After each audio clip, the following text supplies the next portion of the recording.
വസ്തുതകളുണ്ട്, എനിക്കറിയാം. ലാത്തിയിൽ ഇരുമ്പാണി തറച്ചു വെച്ചിട്ടാണ് കുട്ടികളെ അടിക്കാൻ വേണ്ടി വന്നത്. പിന്നെ ഞാൻ നേരിട്ട് കാണുന്നതാണ് ഇലക്ട്രിക് റോഡുകൾ. കുട്ടികളെ അടിക്കുമ്പോൾ അവർക്ക് ഷോക്ക് കിട്ടും. അത്തരം റോഡുകൾ ഇതൊക്കെയായിട്ടാണ്. അപ്പം അത്തരം കാര്യങ്ങളിലേക്ക് ഞാൻ പോകുന്നില്ല. വളരെ മരണാസന്ന ആയി കിടക്കുന്ന ഈ ക്രിട്ടിക്കൽ കെയറിൽ എന്തിനായാലും വെന്റിലേറ്ററിൽ ആയ വിദ്യാർത്ഥി പെല്ലറ്റ് ഷോട്ടിൽ കണ്ണിൻ്റെ കാഴ്ചശക്തി ഇനി ഓപ്പറേഷൻ നടത്തി വീണ്ടെടുക്കാൻ പറ്റുമോ നടന്നുകൂടാ. കണ്ണില്ലാത്ത ഒരു ഗവൺമെൻറ്റാണ് നരേന്ദ്രമോദി ഗവൺമെൻറ്. പക്ഷെ സമരരംഗത്ത് വരുന്നവരെ കടന്നാക്രമിക്കുക. അപ്പം ഈ സമരത്തിലിപ്പോൾ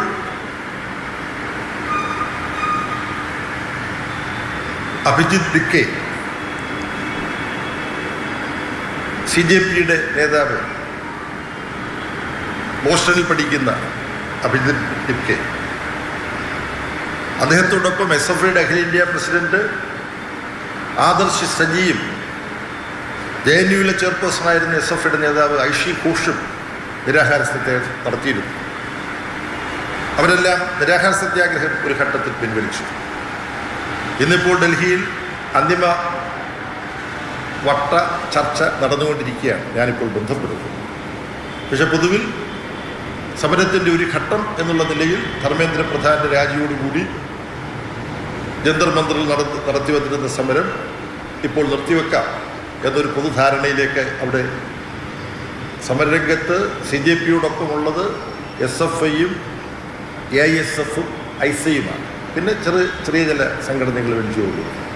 അവർ കൂടിയാലോചിച്ച് സമരത്തിൻ്റെ ഒരു ഘട്ടം വിജയകരമായി പര്യവസാനിച്ചു എന്നുള്ള നിലയിൽ അവരുടെ പ്രഖ്യാപനം നടത്തും. പക്ഷേ ഈ ചർച്ചയിൽ 2 ഘട്ടങ്ങളായി സോനം വാങ്ചുക്ക് നടത്തിയിരുന്ന നിരാഹാര സത്യാഗ്രഹം അവസാനിപ്പിക്കുന്ന ഘട്ടത്തിൽ ധർമ്മേന്ദ്ര പ്രധാൻ്റെ രാജി ഒഴികെയുള്ള മറ്റു കാര്യങ്ങളാണ് അവിടെ തീരുമാനമായത്. ആത്മഹത്യ ചെയ്ത കുട്ടികളുടെ കുടുംബങ്ങൾക്ക് 1 കോടി രൂപയുടെ നഷ്ടപരിഹാരം കൊടുക്കുക, സമരത്തിൽ പങ്കെടുത്ത കുട്ടികളെ ഒന്നും കേസിൽ പെടുത്തുകയില്ല എന്നുള്ള ഉറപ്പ്, പിന്നെ ഈ പ്രവേശന പരീക്ഷയുമായി ബന്ധപ്പെട്ടുള്ള പരാതികളും ആക്ഷേപങ്ങളും പരിശോധിച്ച് പരിഹരിക്കാൻ ആവശ്യമായ നടപടികൾ സ്വീകരിക്കുമെന്നുള്ള ഉറപ്പ്. ഇതാണ് ഇപ്പോൾ ധർമ്മേന്ദ്ര പ്രധാൻ്റെ രാജി ഇപ്പോൾ പ്രഖ്യാപിക്കപ്പെട്ട് കഴിഞ്ഞിരിക്കുകയാണ്. SFIയും മറ്റും AISFും ഒക്കെ മുന്നോട്ട് വെക്കുന്ന ഒരാവശ്യം, ഇവിടെ നടന്ന പോലീസിൻ്റെ ക്രൂരമായ അതിക്രമങ്ങൾ, നിയമലംഘനം, വേഷധാരികളായ പോലീസുകാർക്ക് പുറമെ വേഷപ്രച്ഛന്നരായ പോലീസുകാർ,